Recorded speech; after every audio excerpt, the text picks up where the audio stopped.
Welcome to Monday Night Live, the weekly training that guides professionals to financial prosperity. Join our community and let's start building your wealth. Here we Okay, go. hey guys, welcome to Monday Night Live. And Gina, I think you just broke the record for most people coming to class, at least in the last year, easily. Yep. So They rock. you're famous. Your star is rising. And for those of you who don't know Gina, I'd be shocked if you don't. She was one of the speakers at last week's Conquer 2024, along with John Giggy and Shastine Bradley. I think I saw Shastine log in too, but I thought they did an awesome job. We had so much feedback from that event. Who here was on that event last Wednesday? Me. Wasn't that awesome? I mean, it was like rapid fire, just tons of content. And I couldn't go to any of the follow-ups, but I heard good things about the follow-ups too. So Gina's going to expand on that tonight. And while we're all together, I'll manage the questions. Gina, you want me to hold the questions to certain breaking points, or hold them to the end, or I have two presentations. So let's run through the recap on the CMA one, which I'll do pretty quick because that's what I promised that I would do. And then I'll go over to the same listing appointment that I use to list 10 houses per month. And so we'll question at the CMA part, and then we'll go into the second one. We'll question at the end of that and awesome work. Okay. Well, So guys, I got to tell you, if you're not chat. aware, Gina's on. What's that? Put them in the chat bar. Sorry, if say that again. You can't put them in the chat bar if you're like me and you can't remember stuff, and then we'll go back and read them. Okay, yeah, go ahead and type them in the chat box, guys. So, guys, for those of you who don't know, Gina is a success coach, and that is a rare thing. And Gina, I forget, when you first got the designation, how many success coaches were there total in the world? Was it? It's now had to be less than 100, I think, right? Oh yeah, there's like 35, and then they capped it, and they haven't taken any new people, and they're not taking any new people at all. Yeah. And so it's capped. So success certified coaching capped. Yeah. I So think now there's one like out of 75 guys. That's it. Yeah. Yeah. That's 75 people out of about 8 billion. And we got her. So to help you guys, we'll surround her so we don't let her go. Okay, Gina, take off. All right. Let's dig into, hang on. I have to flip my screen over to speaker view because otherwise my girl gets very pissed at me if I don't have that. Okay. And then I'm going to teach you guys something also that I learned a little while ago, and maybe you guys all do know because maybe there's more Zoom mastery than me. But let me share my screen first. And then Gary, host disable participant screen sharing. Fix me. Yeah, I thought I did. Okay, let me go back in here real quick. I know. That's like a full-time job, baby. Okay, well, you're definitely co-host now. I'm not sure what happened the first time. Oh, here we go. Okay, desktop 2, let's go. And then let me pull up my presenter screen. All right. So you guys should see Conquer 2024. Somebody shout out. Yes, you can see that. Yes. Yep. Okay, thank you. All right, let's dig into this. As usual, grab a pen and paper, take notes. I'm going to toss a lot of information at you. This one, I actually had a girl from Texas ask me if I could give her a handout on it. So I do have a handout. And if you want, what I can do, Gary, remind me to get that before Bev sends the recap out. And I'll give you guys a handout that's just got the list of the 7 reports on it. Okay, so you guys ever had a customer when you're talking to someone on the phone say, just send me a CMA, and then you do it and you never hear from them again? You guys ever had that happen? Like hands up if you have, right? Yep. Awesome. All right. Now, so here's the deal. They're not worth anything. And that's why they do that. They're like trying to get rid of you. Literally, they're just trying to get rid of you. All right. So let's go through this puppy and go through what it is. All right, it is. Okay, we're going to break down each one of these, and then we're going to also walk through how you use them on a listing appointment. So property positioning report, sold, pending, active, absorption rate, trends, current inventory, and current sold. 7 different reports. I'm going to walk you through each one of them. Next, sold. It's just your classic CMA, right? It's just within certain parameters. When I say parameters, I mean within like bedrooms, bathrooms, square footage, that kind of stuff. So it's got your parameters built around it. It's an area, it's a neighborhood, school zone within 2 miles, whatever it is you've got the, the range built around. I don't like RPR personally. And there's nothing wrong with it. It's a really beautiful marketing piece. I just like going straight to my MLS and getting my reports. If RPR is super accurate where you live and you can pull this, great. I've seen in a lot of areas where it's not. Either way, I really like going straight into my MLS because I like just laying out all the reports of the MLS and then figuring out how do I use these. And by the way, the goal of this whole thing is to tell a story. That's why you're doing this, so that you can tell a story and you can handle all of the all of the pricing objections right there up front by telling the story. So we're going to be looking for the story, and every one of these that you do is going to tell a story. And if you guys can't figure out the story, I am totally open to sending it over to me and I'll help you figure out the story, but they all have a story around them. So, all right, pending. Pending is just what sold last month or last week. It's, it's current. It hasn't sold, but it's got an offer on it. So it's just a standard pending, just like you're used to. Do call the other agents who have those pending deals and get whatever information you can get. If you can't get any information, get inside the house, but you're looking for why it sold for that, or was there multiple offers? Is there a loud barking dog? Does the house smell? I mean, what is the deal with it? You need all the information you can possibly get. And you can't always cull that just from pictures. Sometimes agents will tell you, sometimes they will not tell you. It doesn't hurt to ask. So just call and ask and get all the data that you can possibly get on your pendings. Next one, active. It's just what's active today. Anybody that's looking, any buyer that's looking at your property is also going to be looking, or your client's property is also going to be looking at these properties. So again, it lines up in those same parameters. It's just active as today's data. All right, next one, absorption rate. Absorption rate, you run a raw list of every single one that sold within the past year in that area, and then sort it out by date and just draw a line across these, how many sold in January, February, March, April, May, etc.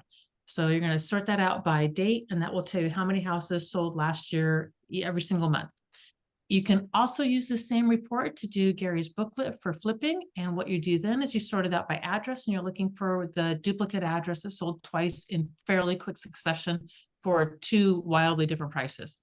So it's the same report. It's just a single raw line item of every single thing that sold in the past year.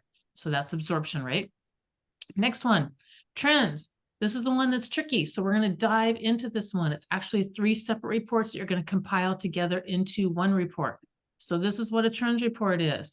It is within a specified area. I remove all parameters because I want to see everything that's sold.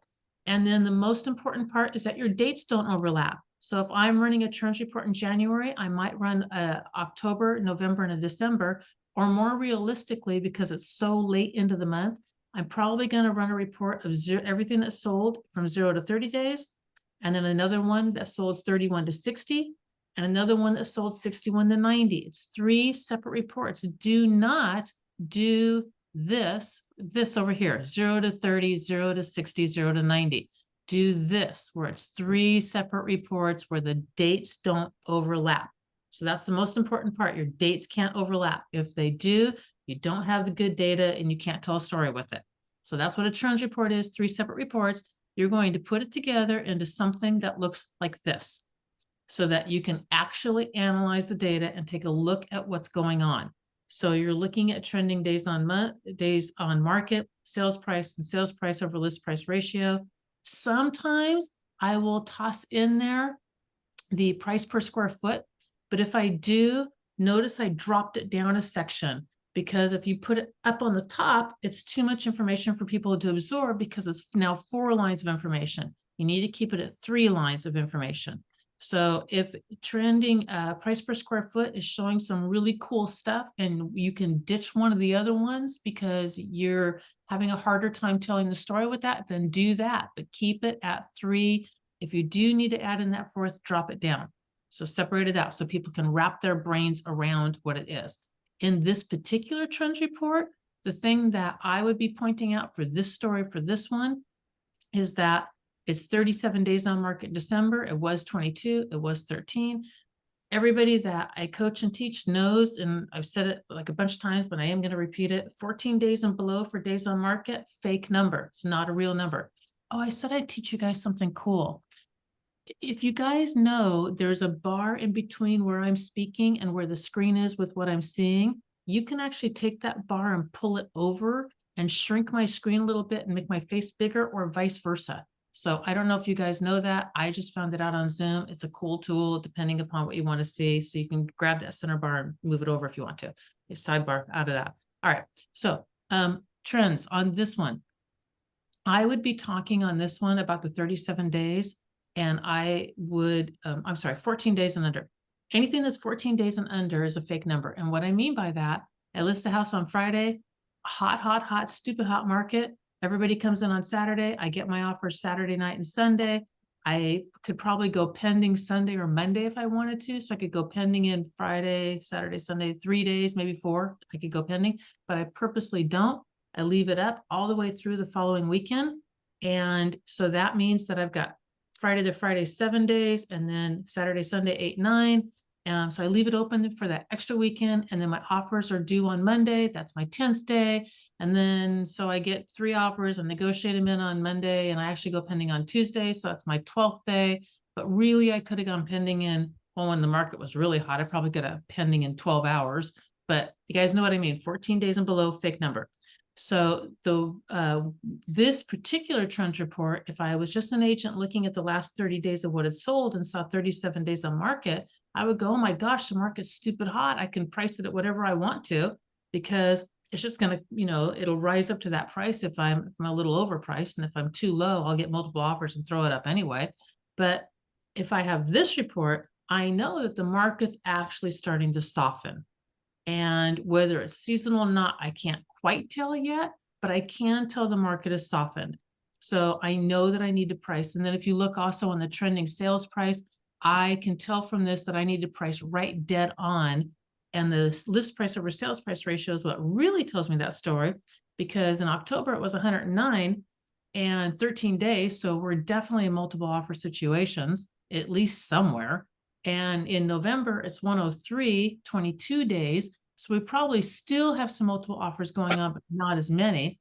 And in December, we're 97.4. We probably have single offers and some seller concessions happening. So that's the story that I would be telling with this one, is that we don't have wiggle room on that price. We need to price right dead on. It's not a cold market. It's still a hot market, but it's not as hot as it was. So that's the story here. Another girl sent me one after I did a report or did this class in Texas, and October and December were really close. 100 and, oh gosh, I don't know, 2 or 3% or 101% or something like that of list price over sales price. But November and days on market were, I don't know, 12 and 8 or something like that. They were really, really short days on market. But November was 85 days on market, and the list price over sales price ratio was like 94% something. And she sent it to me and she said, well, there's no comps. It was really hard to do. And I'm like, what happened in November? And she was like, I don't know. And I'm like, no, find out what happened in November, because I can guarantee you that house is probably overpriced. And that's why it's set on the market. And that's your story. Your story is that you can't overprice. So go find that property, find out what it started at and where it ended up, because you have a story in there. So you got to look for the story. Okay, so that's it on Trends Report. Let's go on to the next one. All right, current inventory. So everything active within a specified area. So it's just every single thing that's active. And I want you to use these last 2 reports, current inventory, and the next one I'm going to talk about, when the market's ugly. And if you have the reports that look like this, where your current inventory report is a long list of things that are currently listed on the market, like there's 20, 30 houses on that report. And then the next one that goes with it is current sold. If this report of what's sold in the last 30 days is short, 4 houses, 3 houses, 5 houses, if you have that situation, and some areas we're starting to see that, not yet everywhere, and really not yet everywhere. Some areas there's not any inventory. When it comes on, it's still selling really, really quickly. But if you see that current inventory really long and that current sold really short, then use these last 2 reports and I'll show them how to use them. If you don't have that, toss these out. These are good when the market sucks. All right, let's go into the conversations around it. So on the listing appointment, we're going to go through all of these and how you use them and how you talk on the appointment. First off, sold. Here's your top. This is your average CMA. This is what any other agent is going to be giving you. So it shows everything around your house that aligns closely with your property. Tell the story. I always look at price per square foot here, point to it. Most people, like I said, are bewildered by math. So help them tell the story, because the data that you have is going to illustrate that story. And that's what you're using this data for, to illustrate this story. So that's the first one. Next one. Oh, come on, screen. Don't be persnickety. Pending report. This is your talk around that. This is a CMA, shows us what happened last month. This shows us what happened last week. I've called all the agents and I found out this. So you're going to use the pending to justify your pricing. I want to price where that one is, which is really high compared to where you know they need to price at. That one's got granite counters. You've got tile. So you want to have that inside data to be able to justify why you're coming in with the price you're coming in at. All right, next one, active. This is our competition. Our job is to make you the nicest looking option. So when buyers come looking, they pick your house, not somebody else's. This is the exact same list any other buyer looking for your property is also going to see. It's a price war and a beauty contest. So I need you to look the best and have the best price. Also, I need both of those things. This is our competition. You need to, property positioning report is exactly that. You're positioning the property in line with the other actives that are out there. Okay, next one. Absorption rate. This is an absorption rate. It shows us how many houses sell each month in your neighborhood. So we're looking at listing in January. We can see that we typically expect 4 houses to sell. Currently, there are 5 on the market, and you're going to be number 6, which means we have to price you in the bottom 4, because if we don't, we just helped your neighbors sell their house. So that's exactly how you use an absorption rate. There's 5 on the market currently. You're going to be number 6, 4 sell per month. I need you in these bottom 4 in price. Otherwise, like, you just helped your neighbor sell their house. And if they fight you on price, literally, you're going to help your neighbor sell their house. Is that what you want, or did you want to sell your house? So that's the talk around absorption, and that's why I use that one. Trend report. Come on, trend report. Well, you're showing up on that screen. Now you showed up on my screen. This is the trend report. It shows us what direction the market's heading. Point out what it shows. So next slide. We can't see your second screen. You can't see this trend report over here? We can see that now. We Okay. couldn't see it before. Oh, it's running slow, isn't it? I'm having a Chastain problem over here. Arg. All right. Thank you for that, though. Okay. So in this one, I'm going to tell them, look at days on month and look at list price over sales price ratio. And I'm going to help them find those trends. I'm going to talk to them about 14 days is not a real number. I'm going to tell them what the story is on that one. I'm going to literally that story I told earlier that we need to price dead on. I'm going to walk through that with this trends report. So here's where you're really telling your story and then using that data to tell that story. So that's how that one's coming in. Then current inventory. So on the current inventory, this is the transition for this one. When you, again, you have that long current inventory and that really short sold, the transition that I use for this one is, would you like to know what's really going on? And then I would slap this one down. This is a list of everything currently on the market. And then I said, do you want to know what you're up against? Oh my gosh, my screen, right, here we go. So when we got to the current sold and slapped that one down, and this is what you're up against, boom, this is what sold in the last 30 days. And I just let it sit there because they saw this report that was super long of everything that's active. And they saw this other report that was only this long of everything that sold in the last 30 days. And I just let it sit there because now they're freaked out. And that's where I wanted them to be so that I could transition. And when I transitioned, I just transitioned like this. It was super simple. Based upon all of this, I let that sit there. And then based upon all of this, I recommend we price at blank. Okay, so that was it. Just based upon all this, I recommend we price at blank. Now, and also I had my listing paperwork completely ready to go. The only thing missing was that price. And then we filled in that price right there on the spot when I was talking with them. So, and here's your close. Okay, are you guys ready for it? This is your close. Are you ready for the paperwork? That's it. That was the close. And that's how I moved into it. And then shut the heck up. And then if there's any objections that come up, isolate. Is that the only thing? Like if we get the pricing like figured out, like we're good, right? And you're nodding yes. Whenever you want them to say yes, you're nodding yes. We're good, right? They're going to go, yes. Awesome. And then deal with it, handle it, and then ice, and then close again. Okay, you guys ready to do the paperwork? And I'm nodding my head, yes. And if another one comes up, another objection, then I'm going to go, you guys said there was only one.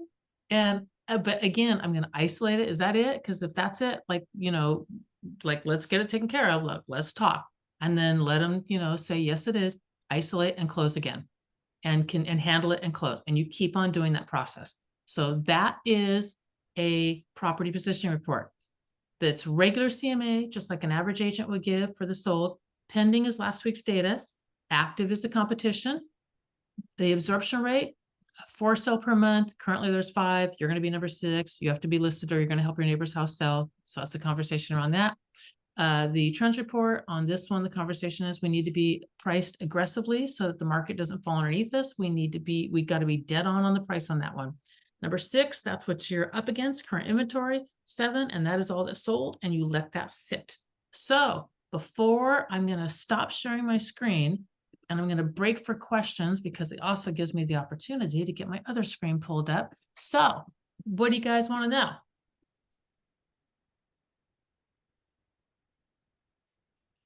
Wow. Go ahead. Before we jump into the next section, it's a good time to, I know that was a lot, but it is a lot. We said I would some go. of you, it's the second time you've seen it. So Michael wants to know if there will but be think any. about the, And yes, there will be. And think about what, Gare? the comparison between the traditional old CMA approach and what Gina just presented, guys. Worlds apart, you know. I mean, just imagine you're sitting there as a seller, and 2 other agents came by earlier doing the typical old CMA approach, and here comes Gina showing what she just showed you. Which one are you going to go with, you know? You're going to go with me. Yeah. You're always going to go with me. Yep. And I'm going to walk you guys through it, why you're going to go with me. So do we have any further questions? If not, I'm going to jump straight into the second one. That's all new material. So if you guys are ready. Okay. We're going to do it. All right. Let me share my screen. So desktop 2, let's do it. Hang on. I want to let's do this one. Share. Okay. Tell me if you guys can see the ballsiest listing appointment ever. Yes. Yes. Good. And I know Yes. it's rude. Like, I know that is a rude answer. I have thesaurus out everything I can find to take place of that word, and I don't like any of them. So there you go. All right. So what we're going to do on this one is we're going to cover the market, and then we're going to cover the actual nuts and bolts of the appointment. We're going to cover the emotional roller coaster that your sellers are on. And we're also going to cover how to leave with the appointment with the listing every single time and clients who love you. So that's what we're going to cover. The market, the actual nuts and bolts of the appointment, their emotional roller coaster, because they're definitely on an emotional roller coaster, and how to leave the appointment with the listing and clients who love you. So, all right, let's dig in. Current market. This is according to NAR and AP News. So 4.09 million homes were sold in 2023. I'm going to throw some numbers at y'all because obviously I love my numbers. We are down almost 20% from last year in houses sold. Usually it's around between 5 and 6 mil. 5.5 mil is a really good number that's sold year after year after year after year, right in through that range. And by the way, 5 million houses, or 4 million in this case, is not 4 million deals. There's 2 sides, right? So it's 8 million. So look at it that way, but 4 million houses sold. Home buyers, 89% said that they would use the same agent again. So 89%, that's good news. Home sellers, 73% said they would use the same agent. Well, that's kind of interesting because presumably those are the same people that bought a few years prior and said that they would use the agents again. So there's a drop in there, but only 27% actually use the same agent. So I'm like, Now, real quick, pause on this, guys. Think about that. If 89% and 73% said they would use the same agent again, only 27% did. Mm-hmm. Whose responsibility is that? The agents. Bam. Yeah, man. Yep, ours. Yep. Bam. That's why we do monthly market updates. Yep. Monthly market updates. Nobody's following up and stay on top of mind, right? Exactly. Yep. Yep. 86% of used an agent at all. So 14% of the deals that were sold last year were no agent. Now, another interesting factoid not on her, 34.01 or 9, I can't remember. Let's just go with 34% because I know that first number is good. We're completely cash, like completely 100% cash last year. It was an interesting market last year. Last stat, 92% were at least satisfied. So bad market, right? Or is it? Let's break it down. Okay, so let's actually go through, hang on, let's go through. All right, so home sales are down. Yes, they absolutely are. 89% of buyers said they would use the same agent again, presumably to sell, right? But only 73% of home sellers said that. So that's a 16% gap right there, who either, just like Gary grabbed instantly, they've either already forgotten their agent or they don't even care. And you guys already know why, because the agent didn't stay in contact with them. So that's the first massive opportunity. The second one, at 4.9 million people who bought last year and 86% used an agent at all, that's 14% that didn't, we already said that. If you do that math, that leaves us with about 3.5 million homes sold. So and then the 16% of the people who didn't, so I'm throwing a lot of numbers. We're going to work with the 3.5 million number for a while now, because that's really what was sold using agents. So we're going to stick around and we're going to play with that number a little bit. So we have the 16% that said that they didn't want to do it anymore between the home buyers and the home sellers, that they lost their agent. That's 500,000 homes right there across America. So 500,000 homes who already they're not happy with their agent in the years between they bought the house and they are getting ready to sell. So they have no intention of using the same agent. But wait, there's more. So you go back to that 3.5 million, only 27% actually use the same agent. So that's just shy of 1 million. It's actually, if you do the math, it leaves us with 2.567 million homes every year sold, well, last year in a really bad market, with a different agent. 2.567. And that is in a year that real estate was down 20%. So current market, or opportunity? I don't know. I think there's still more. Check out this last bit right here. 92% of homeowners were at least somewhat satisfied. Like, how low is that bar?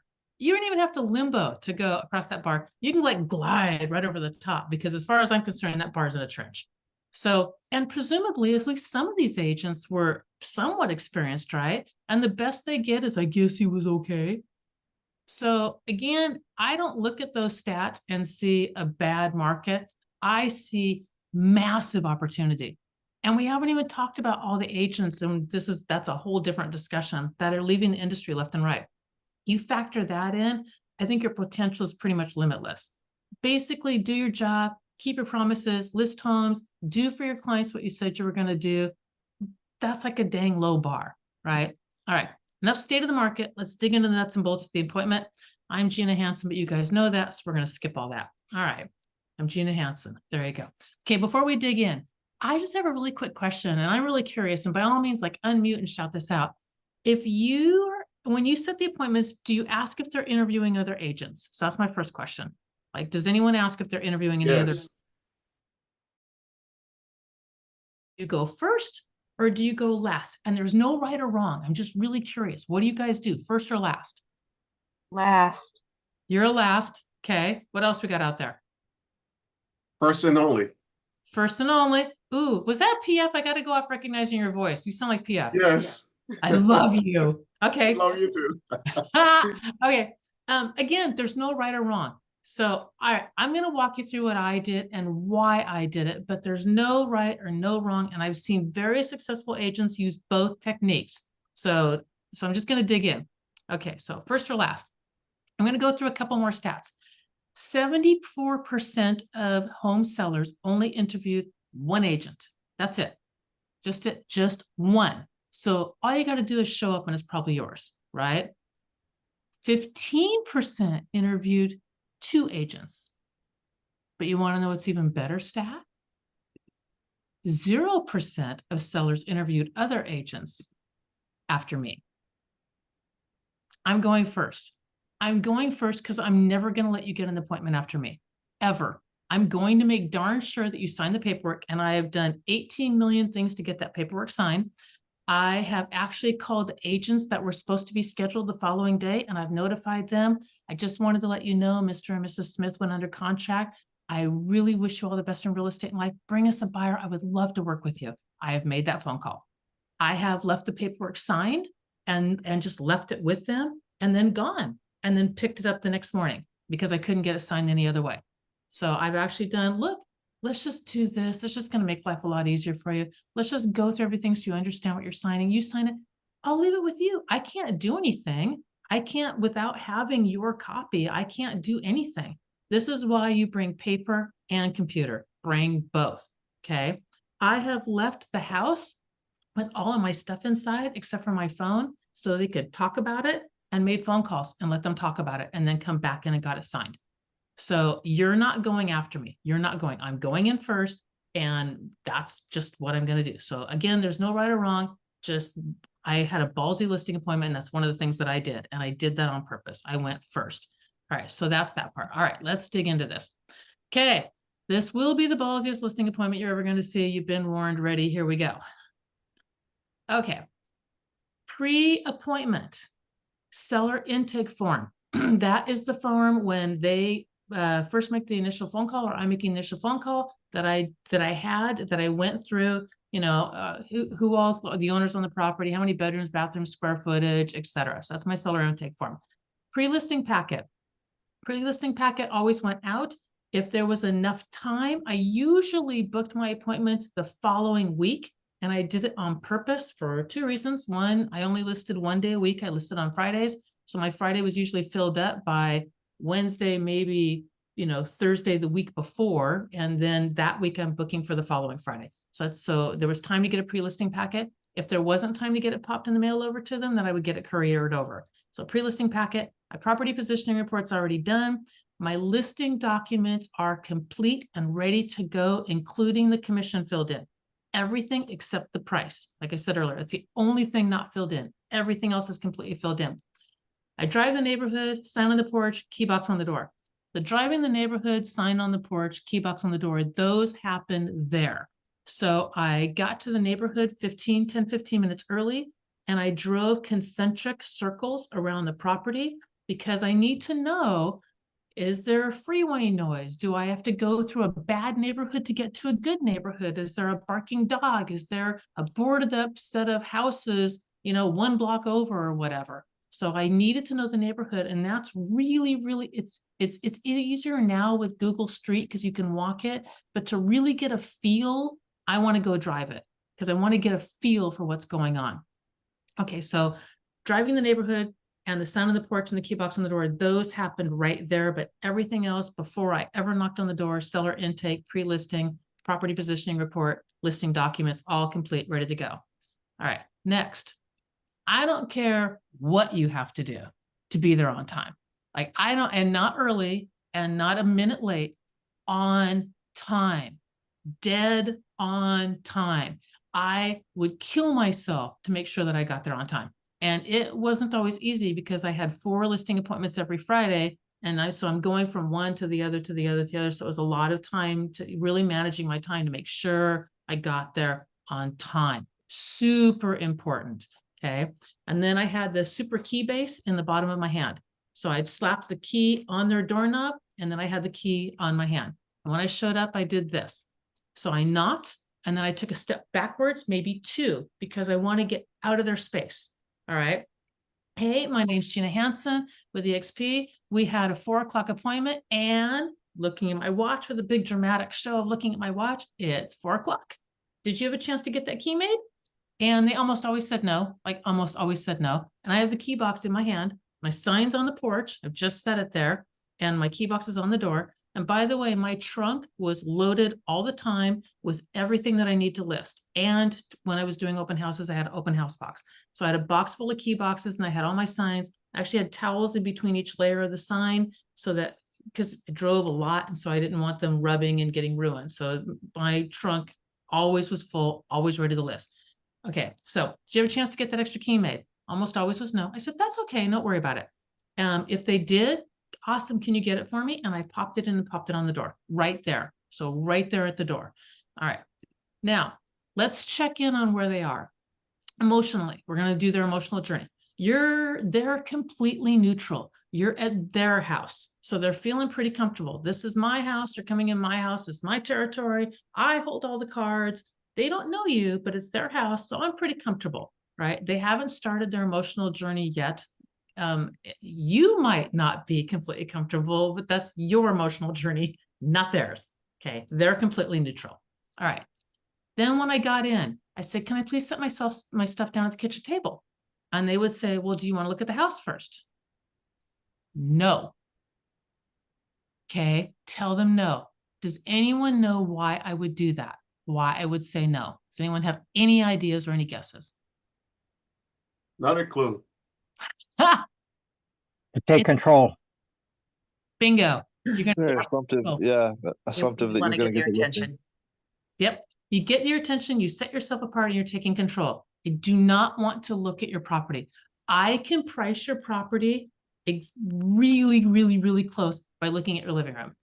I walk in the living room. If your living room is like, oh my gosh, it is stunning, I'm going to put your price at the upper end of the range that I've already pulled. If your living room's average, I'm putting it in the average. If your living room looks like hell, I'm afraid to see the other rooms of your house, you know? So you're going to go at the bottom of the pricing range that I've already pulled. So I can tell by your living room, we're good. I do not need to see it. So say no. Okay. Here's the deal. And this is what I would say right after that. Can I set myself down? You want to look at the house? No. Here's the deal.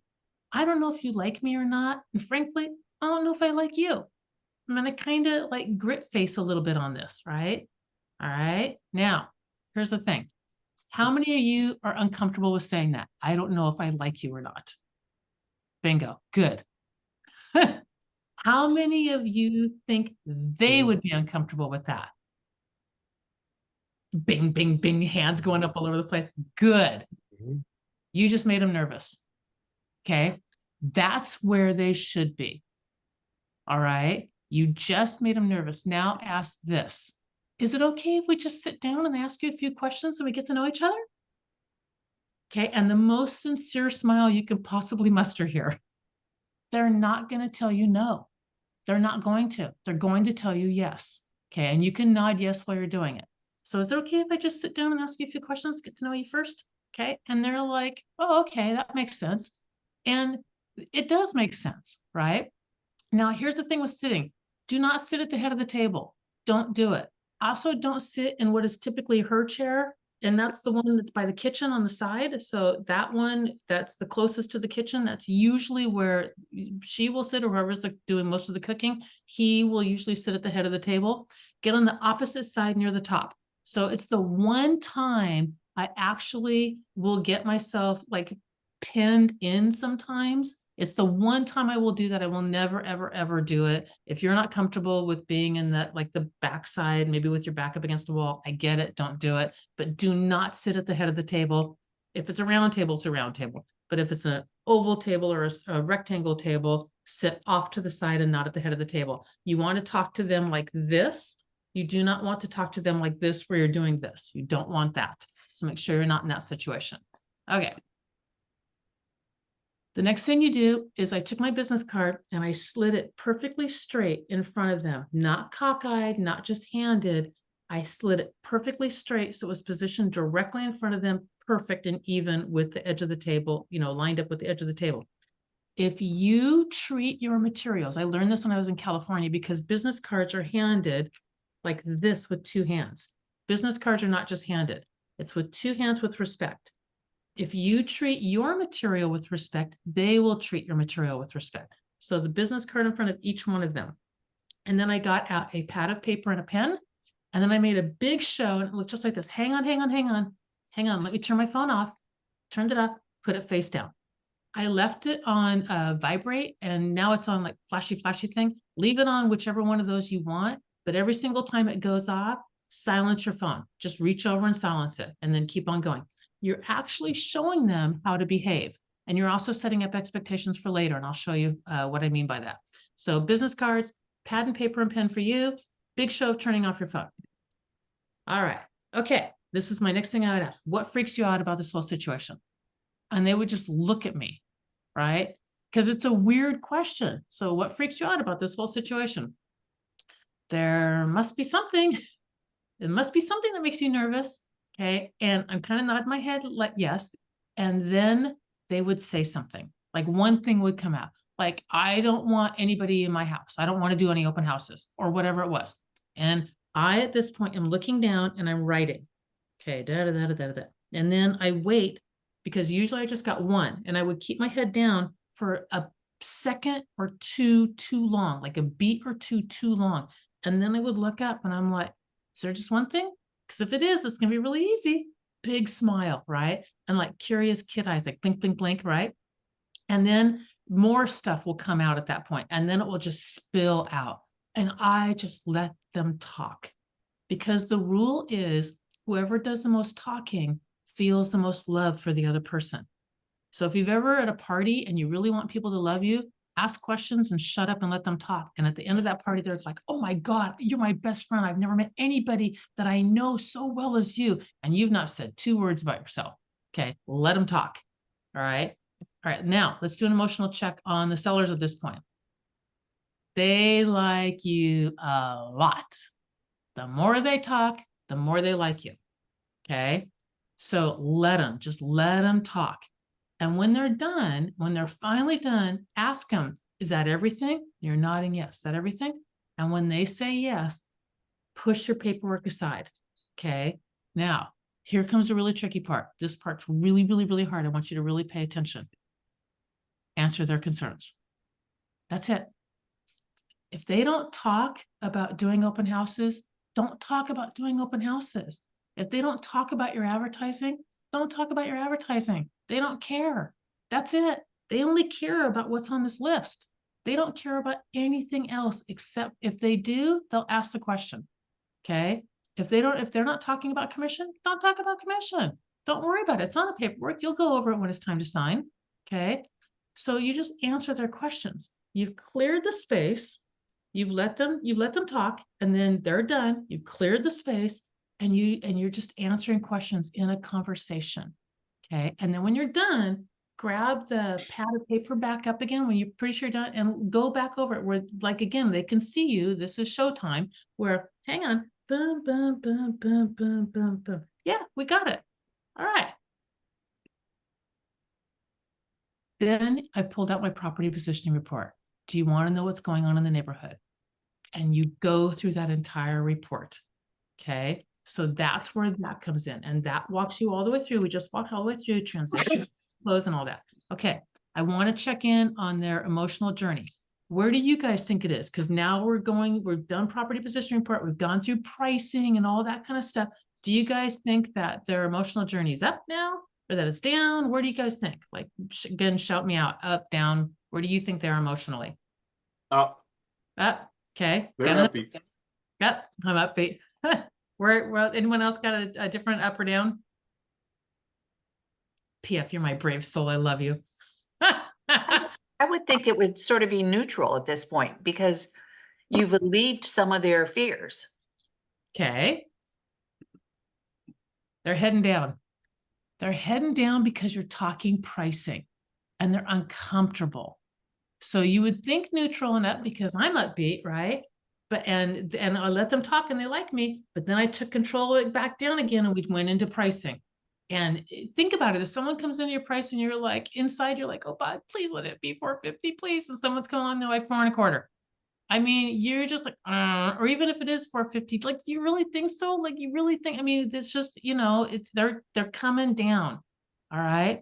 When you transition to the close, do you guys remember what that transition to the close is? Do you guys remember what it is? Are you ready? Ready to do the paperwork. Bingo. Are you ready to do the paperwork? Okay. When you transition to the close, are you ready to do the paperwork? I want you guys to remember this part. It's super important. It's not a contract. It's not a listing agreement. It's not the document. Even if it's DocuSign, it's still just the paperwork. It's just pesky little paperwork we got to get out of the way. You ready to do the paperwork? Okay. So that's what it is. It's just paperwork. You're ready to do the paperwork. And then once you're done signing that whole doc, push it aside as well, because you're clearing out space. Okay. And you're clearing it out physically, but you're going to be clearing it out of their mind also. Here's where they are. You've plunged them into the abyss now when they've signed. Literally, they're in the abyss. Good job. Okay. Just kidding. You can't leave them here. All right. You cannot leave the appointment at this point. You are not done yet. Did you know that you can participate in class every Monday? We call it Monday Night Live, 7 p.m. Eastern, with me and dozens of other investor agents from around the country, in fact, the world. Every Monday, totally free. No selling, no recruiting, just straight up education on anything and everything in real estate. And we have a lot of good guests coming on once or twice a month, bringing in expertise on subjects like how to buy a house with crypto. Okay. How about them apples? What about AI? How's AI affecting our business? How about the metaverse, blockchain processing? We're already using it in title work. So come on to Monday Night Live, be ready to take notes and ask questions because it's live and engaging, and you get to participate by asking questions and meeting others. So we'll see you there. Go to realestateWithGaryWilson.com, click on the resource tab, drop down, and you'll see Monday Night Live. And in there, you can see one of the most recent classes. But more importantly, you can register for class as many as you want going up to like the end of the year, I believe. So in any case, do that. We'll see you on Monday Night Live. Look forward to meeting you in person. Take care. Okay. If you want to never get called back again, and you want your clients to be spinning their wheels trying to figure out why they don't like you, pack up and leave right here. Okay. Because your clients are flatlined, like coma flatline. We got to pull them up to at least neutral again. How do we do that? Future thinking. Okay. All right. So you've cleared the space. All right. Now, when we do sell, where are you going? Now, I want you guys to notice that's not a question. Okay. It's a statement. It's full of energy. It's upbeat. It's full of curiosity, excitement, hope. And let them talk again. Because remember, when they talk, they feel good. So let them talk. Just ask questions, let them do all the talking. Remember, the more they talk, the more they like you. Okay. So where are they emotionally now? Bam. They're ecstatic because they're future thinking. They love you. But you're still not done. Because if you walk out the door here, they're going to plunge right back down again the second you leave. You've got one more step. Does anyone have any idea what the last step is before you leave somebody?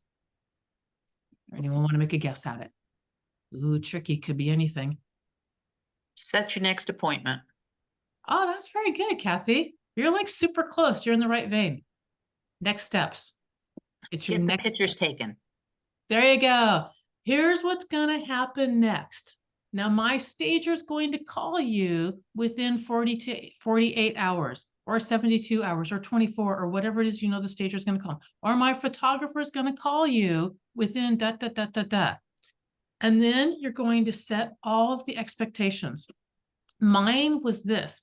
Look, you're going to hear from me every single Monday. I work Monday through Friday and I work Saturday by appointment only. If it's during the week, you can call me as often as you want, but you're always going to hear from me on Monday because that gives me time to go through everybody that looked at your house over the weekend, see whatever feedback I can get, and then get that reports back out to you again. But you're always going to hear from me on Monday.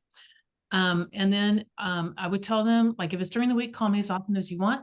If I don't answer, it's because I'm with the client. I promise to call you back that day. Sometimes it's really late. Are you okay with that? And they will say, yes. You just train them at the beginning that you don't answer the phone when you're with a client. So they get it. That's why you don't do that. Okay. So if I don't answer, I'm with the client, I promise I'll call you back that same day. If you call me Monday to Friday, I will always call you back the same day. Sometimes it's late and you have to do it. And sometimes it would be like on Fridays, I would work really late because I'm listing. And so sometimes it was like 9 o'clock at night and I call anyway. And I'm like, I'm really, really, really sorry. I'm so sorry. It's late. I know it is, but I promised you I will always call you back the same day when you call me Monday through Friday. What can I help you with? Okay. And then I told them this, if it's the weekend, it's an emergency, call 911. And then they would like laugh and then I go, and then call me. Okay. And then they would laugh again. I'm like, Saturdays, I might have my phone with me and that's cool. But Sundays I go hiking and I don't have my phone with me, but I promise I'll always call you back on Monday, no matter what. So, and then do it. You have to keep your promises. Remember, the bar at the beginning is in a dang trench, and part of that trench to glide over is just do what you say you're going to do and keep your promises. Okay.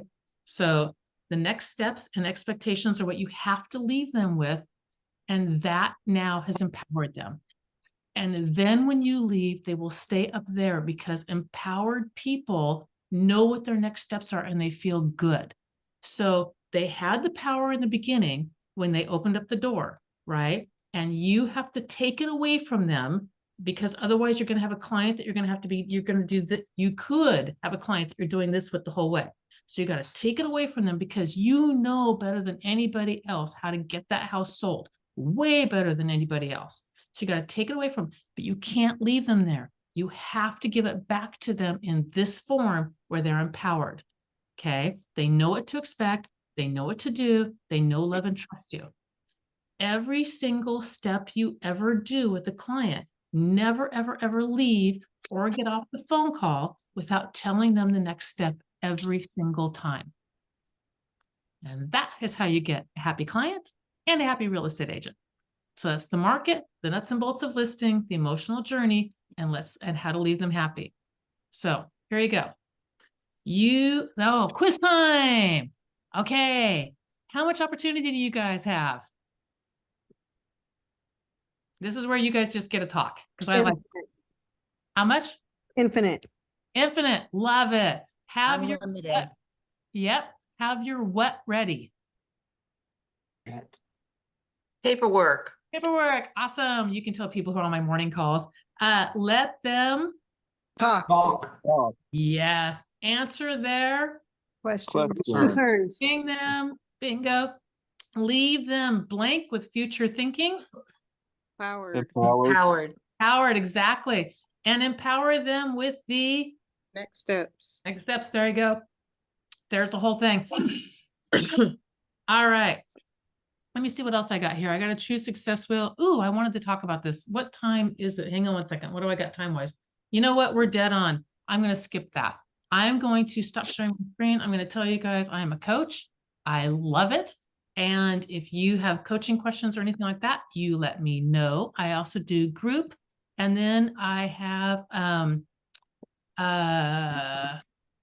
have my morning mastermind, and everybody here is invited into my morning mastermind, which is Tuesday, Wednesday, Thursday, Friday, from 8:30 in the morning Eastern until 9, sometimes 9:15. I work really, really hard to get it done by 9 o'clock, but I typically go to 9:15. So I just want to be honest about that.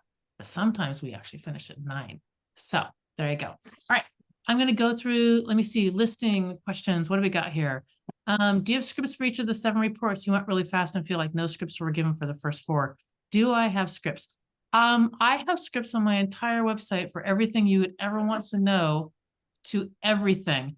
And I will send this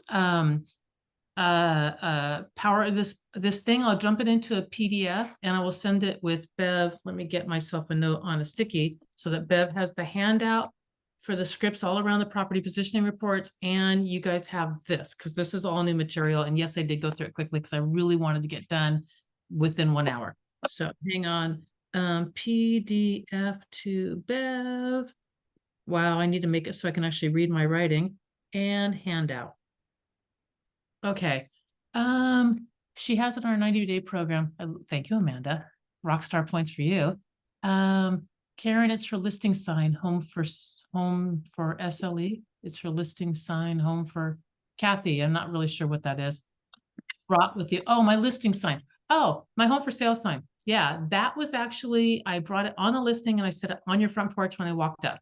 I literally had my sign there. And the reason why I did that, well, 1, because that listing is mine, but 2, because the sign guy that I had to deal with had all those yard arm post things, and he would get the way that I did it. I only did listing appointments on Friday. I had 4 on Friday. So Saturday morning, yard arm guy gets a phone call, and he dropped everything and he put my signs in Saturday morning for me always. So my signs went up. We might have to add a coming soon. He had those, he kept those with him. And those might go up, but and then he would hang my sign, because my sign's right there.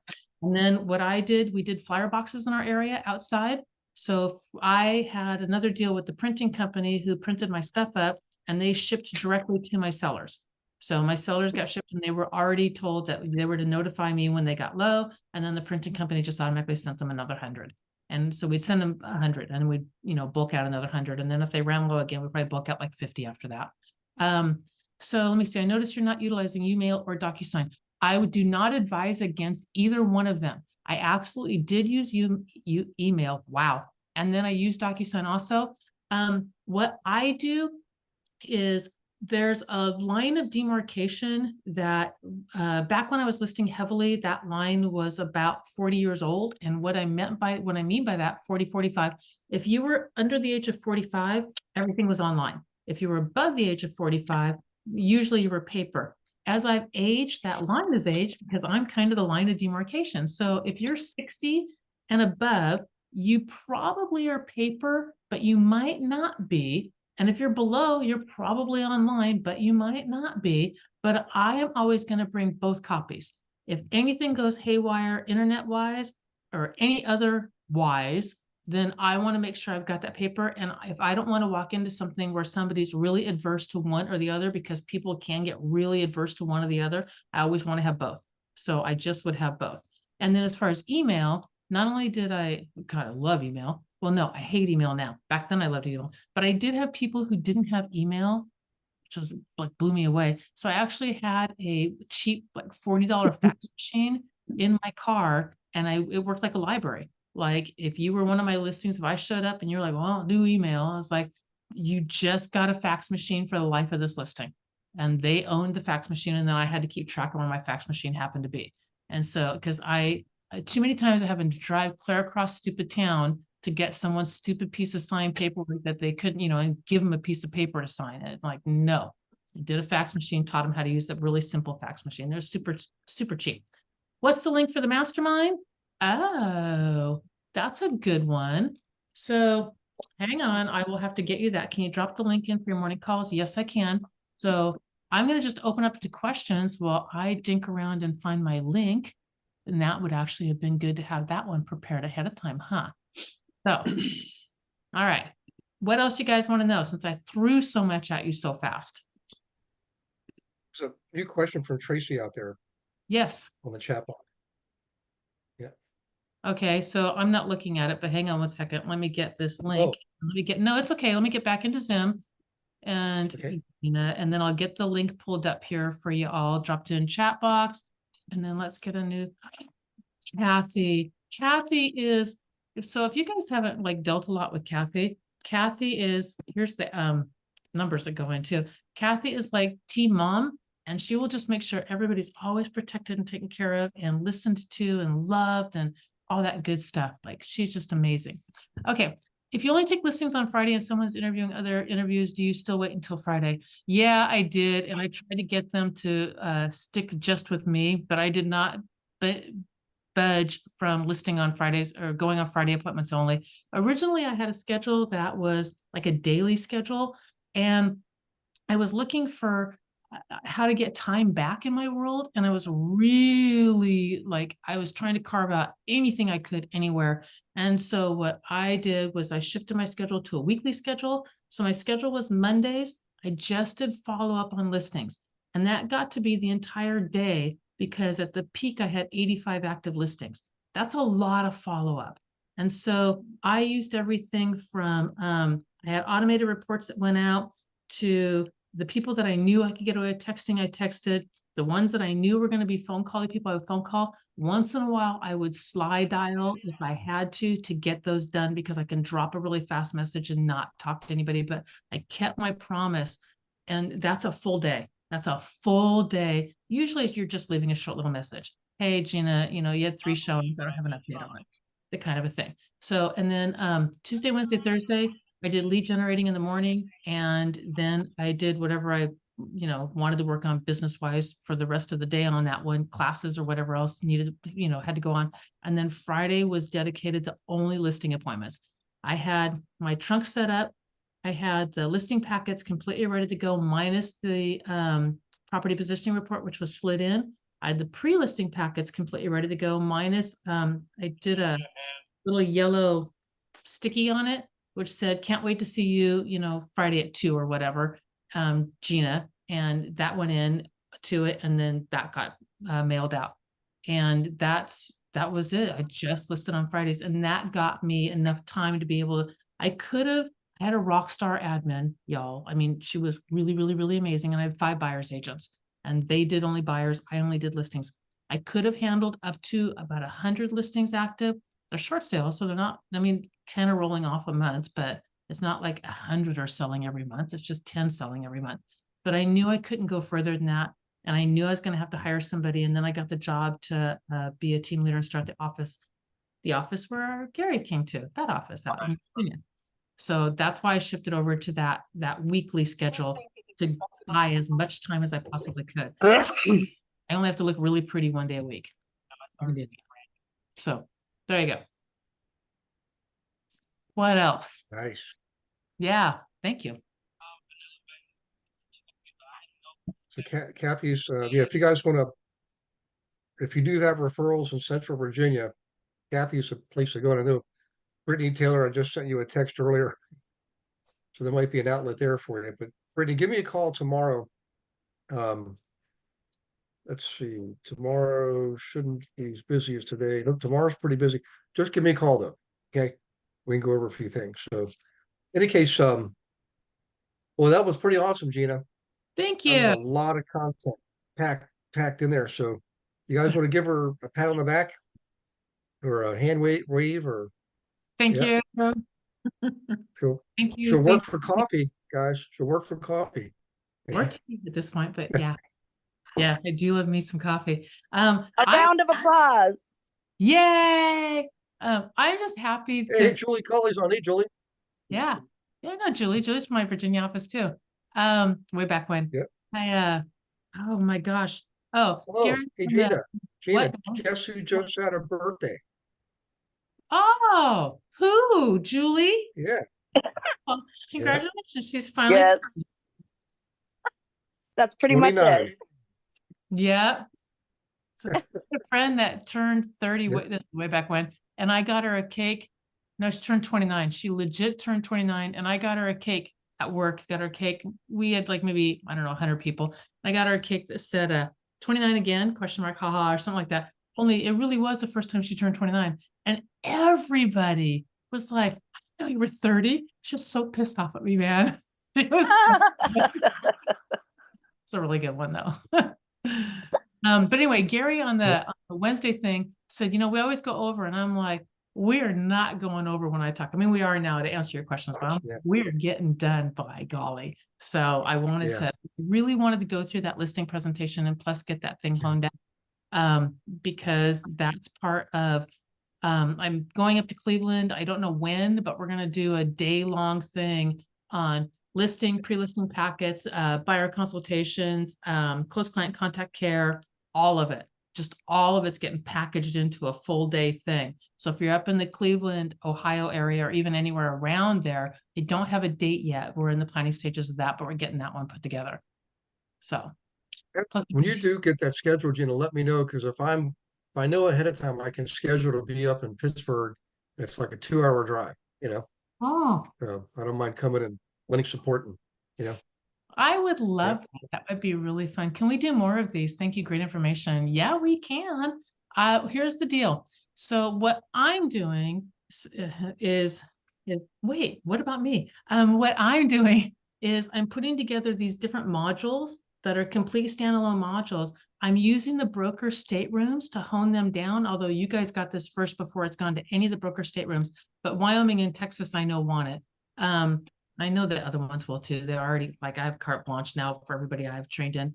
And then I can really get it honed down, and it allows me to just build module after module after module. So between this, and then there's another speaking group that I'm with, that one's more like raising great leaders, how to grow businesses and companies and things like that. I've got complete set modules that we can just plunk in anything we want. We're literally someone like a menu. They can just go, I want this one, this one, this one, this one, and this one. So, all right, Gina, where are you? I'm in Florida. I'm in Central Florida, about 45 minutes north of Orlando, in a little teeny town called Mount Dora. Look it up. It's the cutest little town ever. It's adorable. But my license hangs in Wyoming, just like Gary's does, for tax purposes. Matter of fact, Rob's been here. I don't know who else has been here. I know that some other people have been down here also. Michael's in Central Florida. Woohoo! Where are you, Michael? Melbourne. Oh, you're out. on the coast side, on the Atlantic side. Cool beans. He's where I want to be. Yeah, exactly. Space Coast. Yeah. Well, Love. Rob, Michael can tell you a really good restaurant to eat at. Well, I thought he sold it. Ah, Not yet. Not yet. not yet. Oh, very cool. It's like The Godfather. He thinks he's getting away, and they keep pulling him back in. You know. Pull me back in. I love it. Absolutely love it. Send me that info, Michael. Hey, Gina. We're going to be down Yes, that way in March. Yeah, come through. Love it. Yeah. Absolutely love it. Michael, I was just out in Daytona today. If I'm over your direction or anywhere near your direction, I will let you know. You let me know if you come inland, and we'll go grab coffee or lunch or whatever. Absolutely. Love it. Cool. All And right. Gina, I also Steiner's Seasland's on. He's in Wyoming. He's from Wyoming. He's on tonight. Oh, I've been through there twice. The first time I went through, y'all never had any Starbucks. All I could get was cowboy coffee. Our license, Gary's and my license hangs up there. Gary's and our, that was not proper English. We hang our license in Wyoming for business tax purposes. That's what I want to say.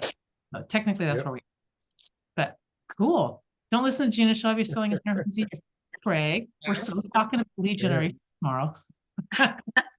Promise, is Tara on today? Because I saw her earlier and I promised her, Tara's there. Yeah. We talk about that. Yep, Cool. she's here. I'm here. Cool bean. So Gina, I wanted to add on your behalf, even though you're only licensed in those two, you've pretty much lived everywhere. So you have market knowledge about so many different states. I just wanted to add that.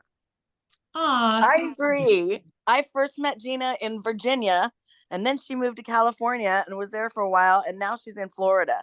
So she has such a vast array of the whole country scheme. Exactly. And she also knew stuff about Scottsdale. Apparently she's lived in Arizona too. So I feel like you'd be an incredible asset to people pretty much everywhere around the country, it seems like. I love it. That's why. So the sister team that I have is in, because Gary and I have sister teams. He's in like 36 states. I'm only in like 5, I think. But we keep on expanding out because, I mean, sales is, yes, different states have different rules. And so, and even though I teach in all the different broker staterooms, every single broker has gone up to me later because I know what toes not to cross, you know, and they've gone up to me later and gone, that was really good. And a couple of them are like, you know, what are you going to say about this? I'm like, this is exactly what I said. And they're like, oh no, you can say that all day long, because sales is sales is sales is sales is sales. That part is sales, you know? And if people call me, like there's been, you know, get in front of your broker on that one, you know, just to make sure. And then I find out the other, and then tell me what they said also, because I want to know the interesting, cool stuff that, you know, I don't know yet about that state. So thank you for that, y'all. Thank you lots. So cool. It's interesting. Every state, and it's funny because I hear this all the time. Well, my state's different or my area's different. And I would never disagree with anybody, but I've taught and you know, all the states and 3 Canadian provinces, they're so similar. 99, it's like human beings. We're 99.97% similar. You know? Yeah. And are there little differences? Yeah, but they're not. They're easy to determine. I mean, everything is online. We have all the contracts for every state. You can find all this stuff online, but just remember the fundamentals never change. Doesn't matter where you are. You could be in Europe. The fundamentals never change. Is the market different? Absolutely. But we use the tools to study the markets. That's why we're able to do what we do, you know? Yeah, exactly. I listed in 3 counties and people are like, you can't do that ethically is what I heard. And I'm like, bull crap. I can't do that ethically. I can pull all my numbers and data. So I have that. I drive concentric circles around the area. If there's anything peculiar or particular, I'm going to find out about it. Like some areas you had to have the septic line scoped or whatever, right? I mean, there are some nuances in there, but they're not that big. And all I do is just keep a database of, you know, in this county, do this, right? So it was easy, but mostly it's just pulling the numbers. It's pulling the numbers and knowing the numbers. The data, you can't argue against it. What are you arguing against? It's not my data, it's the data. So pull the numbers drive the neighborhood so you know the neighborhood, walk in and take a good look at that living room. You have pretty much everything you need to know, minus the weird anomaly house. You know, the McMansion in the sea of 1960s, you know, suburbia, you know, 3-bedroom, 1.5 bath homes. That's a hard one to work with. And you got to really pour into the numbers at that point. And then you're pretty much taking a dart and throwing it and hoping that you hit it right, because there's such an anomaly, you know. But other than that, it's the numbers. You can't argue against it. That's why I really like that when clients would try and push on the price. I'm like, what are you pushing against? It's not, I didn't do it. So someone said it's amazing how not mentioned are. Thank you, Craig. Thank you. Okay. I just hopefully, you know, George Lukasik's also here. He's from Montreal and he's in Andre's group. So it's good to see you, George. He's been in class a few times, and yep. Very cool. Yep. Andre's great. That's why I'm here. Hey, George. That was a great presentation, Gina.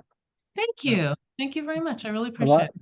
I like the style, and I agree with being in first, because then you don't give a chance to anybody else, basically, if you're good enough. So it makes a lot of sense.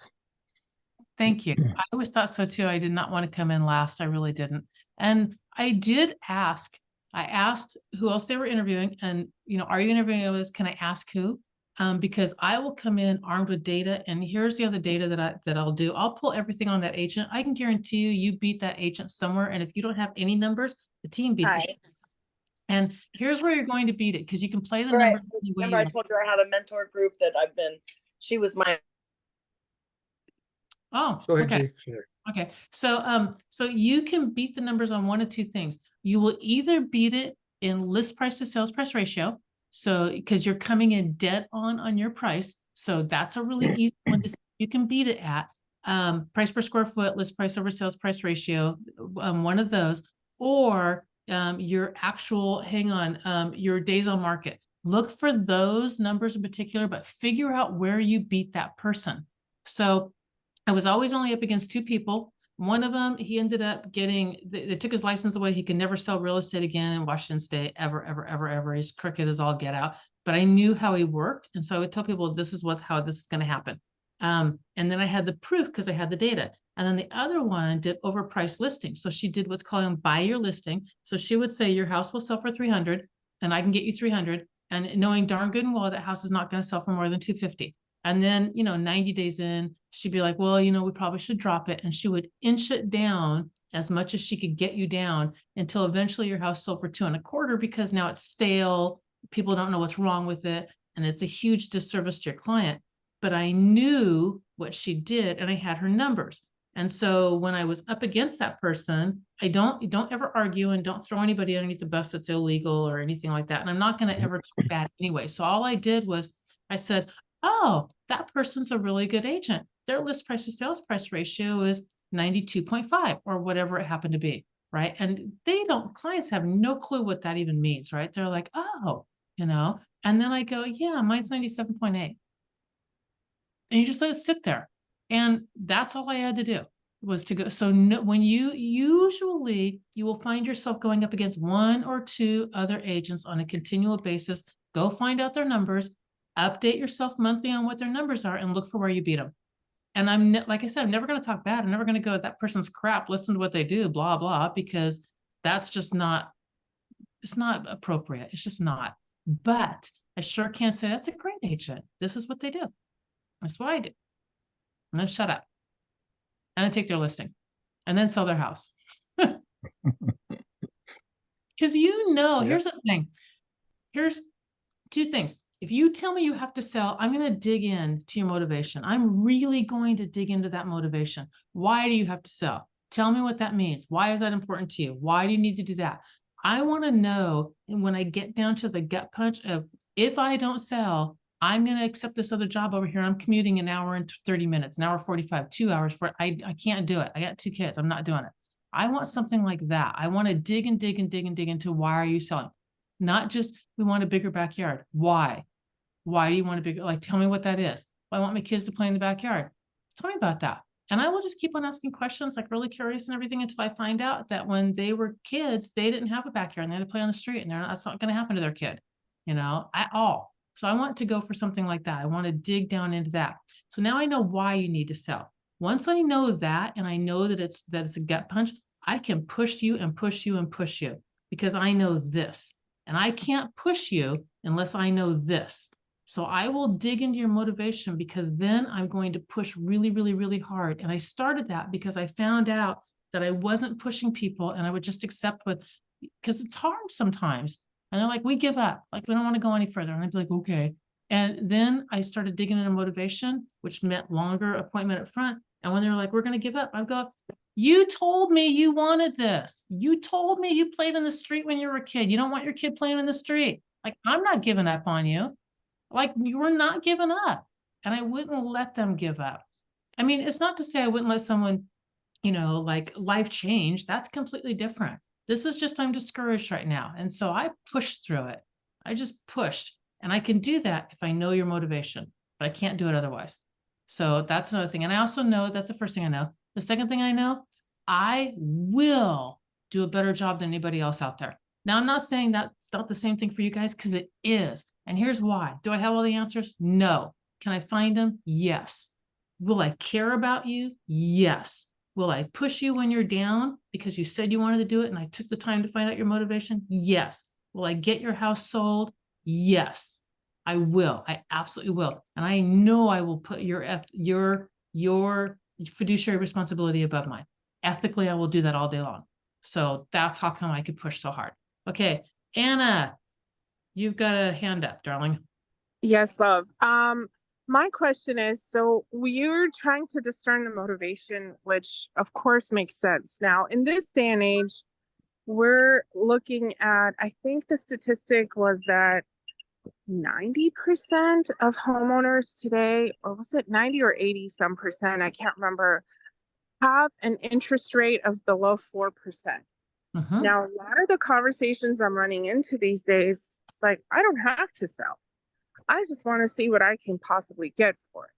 And so there's tons of agents out there that would be willing to list the home just to see if they get a price high enough that would entice this otherwise not motivated seller to sell.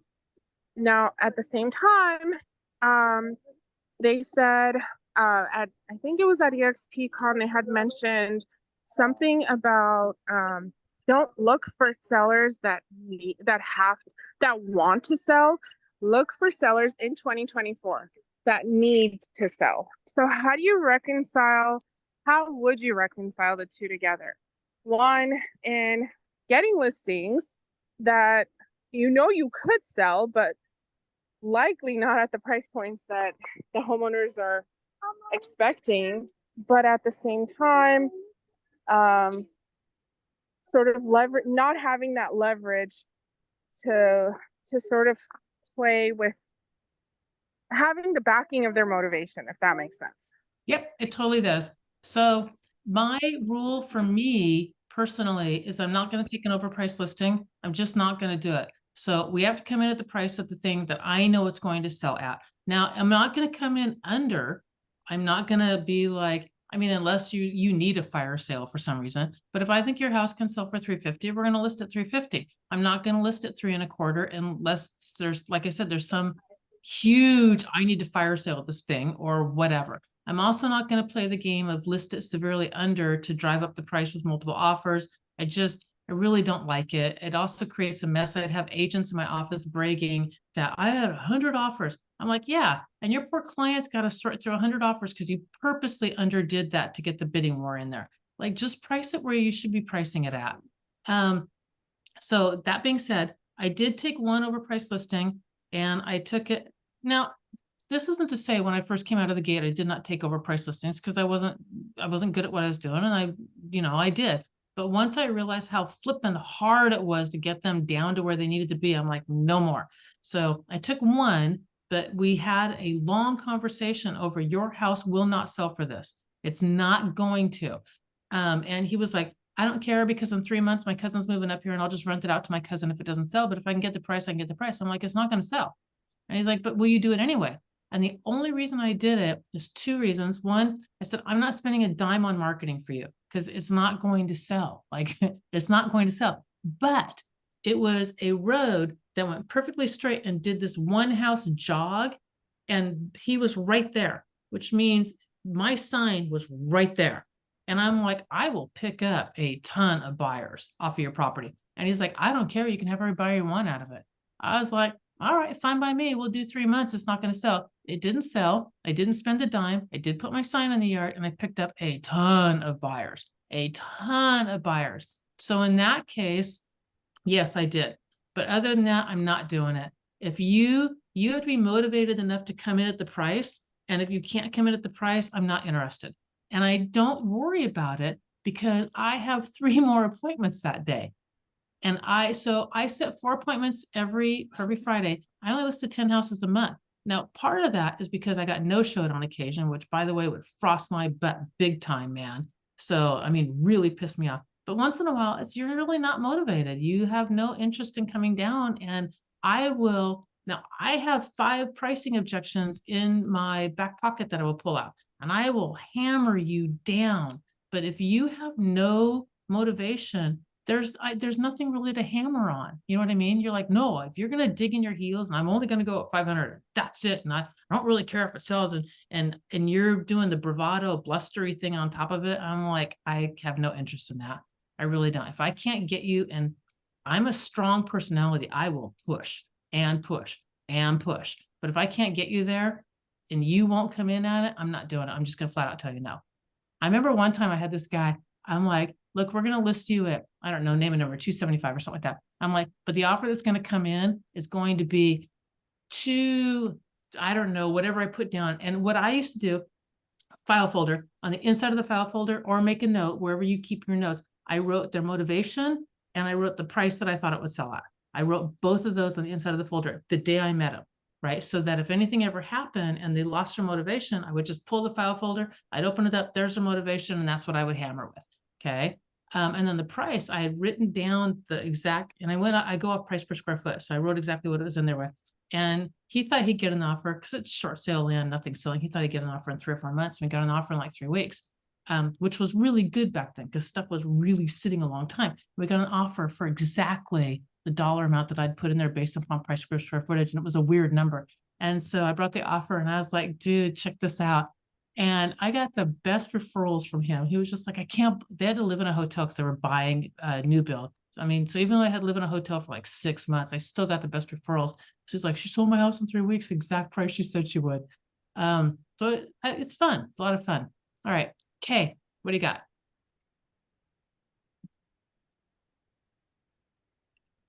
Gene had his hand up too, Gina, for a bit. He's still here, it looks like.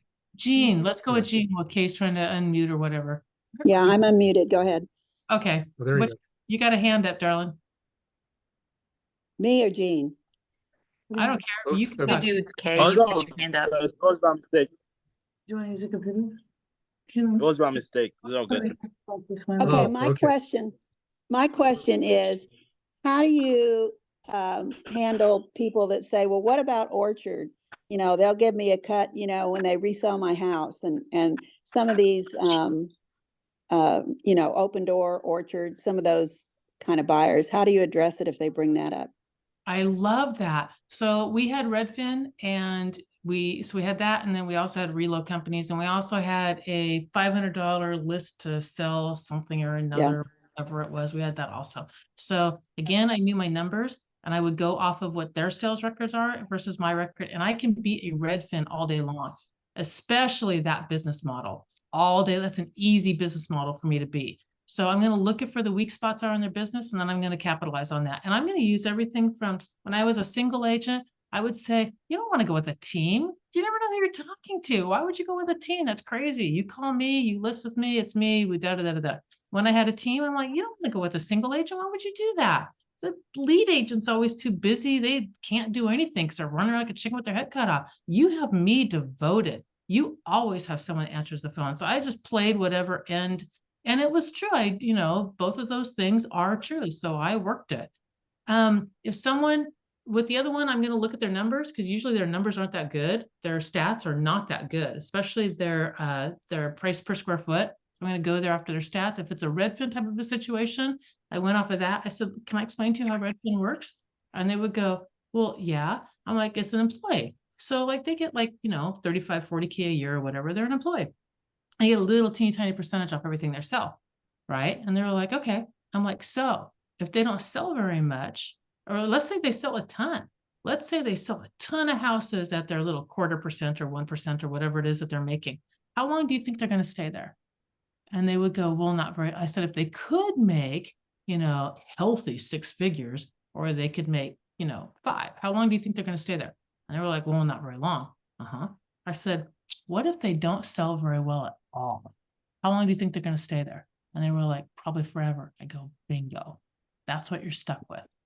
And then they would, so that's how I just beat those business models. And the other ones, I just went off their numbers. Literally, I pulled numbers all the time. I knew all who I was up against, always. Okay. The other question I have is when you're doing your data and you're pulling it in a neighborhood and like nothing has sold in the last 9 months. I mean, a very slow moving neighborhood. It's so hard. So I will expand my boundaries out. I will start to look at what's comparable in another neighborhood that's close by that has homes that are comparable. I will look at tax records as far as the homes typically sell for 90% of what the tax rates are. I will look at anything I can. And sometimes you're literally shooting a dart. And the cool thing with a dart is this: you can tell within 15 days tops if your dart's off. So in a hot market, it doesn't really matter if your dart's off. Nobody cares. And here's why. If your dart's close enough to the price point, if you're way too low, it's just going to multiple offer and put it up where it belongs anyway. If you're right on, you're right on. If you're a little too high, you'll have less offers, but you'll probably still get one.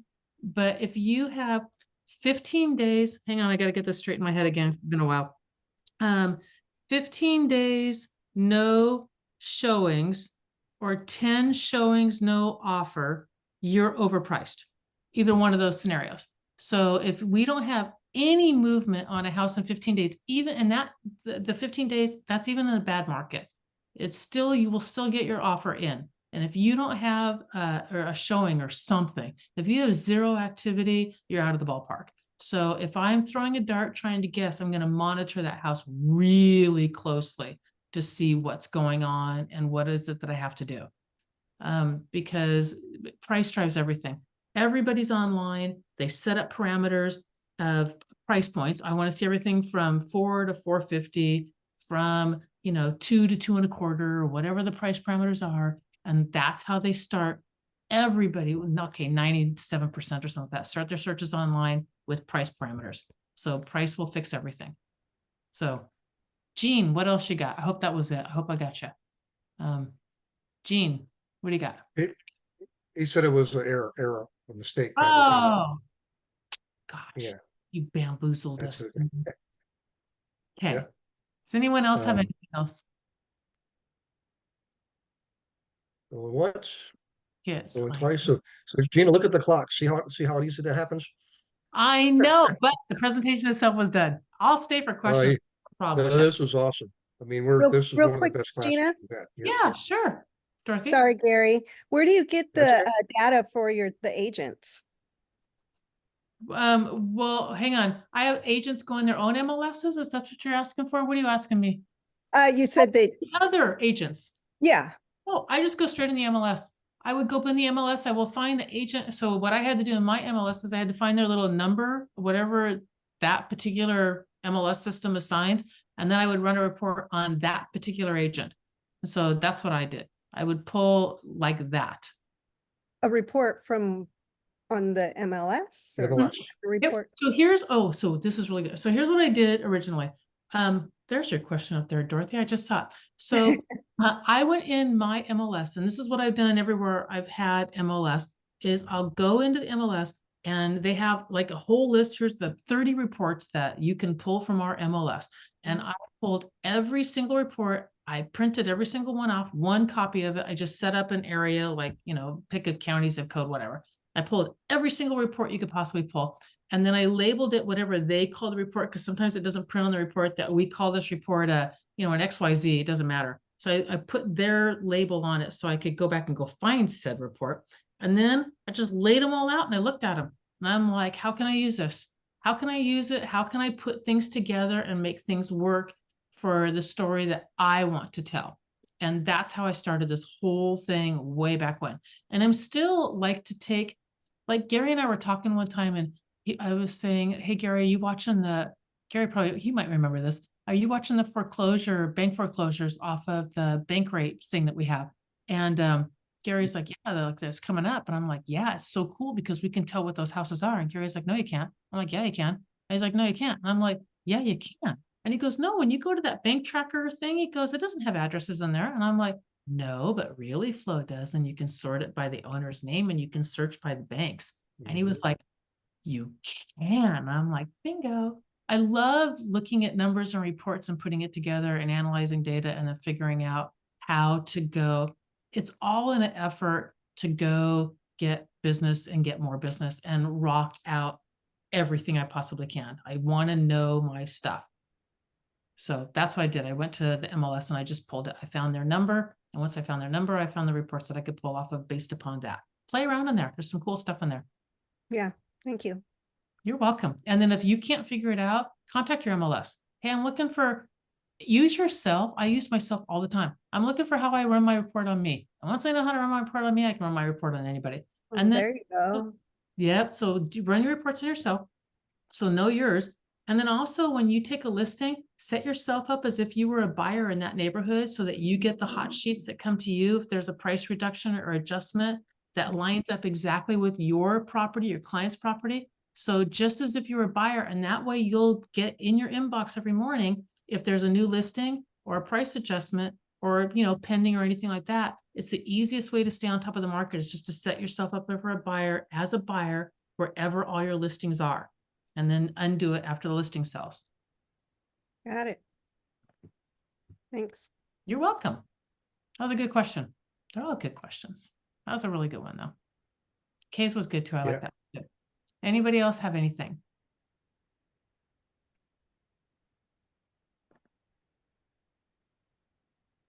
Okay. I think I wowed them, Gary. Yeah. Well, thanks everybody for participating too. And obviously thank you, Gina, for teaching. And I'm so glad with this I think was one of our best classes in a while. So, I mean, just full of stuff. And the good news is, you just come to Gina's session in the mornings. It's Tuesday through Friday. Okay. Yep. And the link's up there. And also if you're in the engage group, the core engage group, that's Rob Lane. Remember, you don't pay him. We pay him. The team pays him. You don't have to pay him.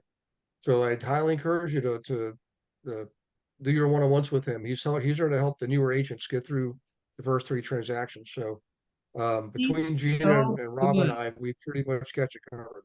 Yeah. He is so good. He's so good. He's so much more structured than I am as far as steps and like for brand new agents, he's very, very good at that.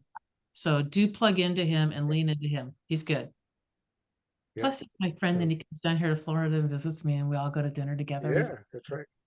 Yeah, he is. He's good. Yeah. So. Awesome. You guys are so welcome. Yeah. And guys, next week we have a guest teacher, and her name is Naya. I think. Hang on a second. Naya Parakas, and she's going to talk about doing creative deals. So I can't remember if it was Liz Corellis that introduced her to me, or maybe it was Anna. Somebody on the team introduced me to her, and I interviewed her. And I thought, no, you definitely need to teach a class. So that's next week, a little bit the departure, what we're doing. And then in February, we get back to the basics. So make sure you're plugged in the February classes, guys. We're going to keep drilling home on the fundamentals and gradually start weaving in the more advanced marketing. And that's the way you do it. You have to do the fundamentals. If you do it, you've got an advantage over the majority of agents who sadly don't do that. Their databases are not up and running. They're not utilizing them. Just doing the market update. I mean, that's the stat that Gina gave us early on. 77 and 89% of consumers said they would use the agent if they liked them. and only 27% did. Do exactly. That's our responsibility. And the way you address it is by setting up with an automated monthly market update. It's simple, it's easy. They like the data. Guys, I just do it. Okay. Yeah, Don't exactly. wait, don't Just do it. That's pretty funny. Hey, Gary, you know where Just Do It came from? I thought it was Michael Jordan. Was it Michael Jordan? No, it's Nike. Nike started it, but do you know where Nike got it? Dan, who's that marketing guy? That's so good. Dan, I can't remember his name. Oh, Dan Kennedy. Dan Kennedy. Dan Kennedy and his whoever his buddy was at the time. Those two came up with it. But do you know what it's from? No. So there was a guy, this is so macabre. There was a guy on death row, no joke. And right before they went to pull the switch, he turned around and said, "What the heck, let's just do it." And Dan heard the "let's just do it" and thought, that is awesome, and got rid of the "let's" part, because "just do it" can apply for anything. And that year, so that's kind of macabre, but here's the cool part. Nike was a brand new fledgling company up in Portland, Oregon, and they were going up that year against 3 major companies. One of them was releasing Air Jordans. And now we all know where Nike is. It's a great story. And that was the year that Just Do It, that they came out with that. And they've taken over the world, and now they are one of the greats also. So super cool. There was something else I was going to say. Oh, if you're in EXP and you really liked this, contact your state broker and let them know, hey, Gina Hansen's got a cool listing class. I've been able to get in many of the state broker rooms, and a lot of them love me and want me back, and I will be doing this. But some of the state broker rooms are like, we don't really know you yet. So yours might be one of those rooms, but I'll go in there and teach in your state, and you'll get a repeat of it, and you'll be able to get it into your head a little bit more. It helps to hear a couple of times. So talk to your state broker. All right, that's all I got.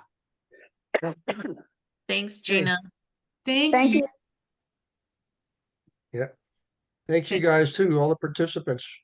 Keep coming to class. This is where we're going to have some working sessions in February. The class is actually going to be designed. We're going to implement what we're teaching while we're teaching. So just stay plugged in.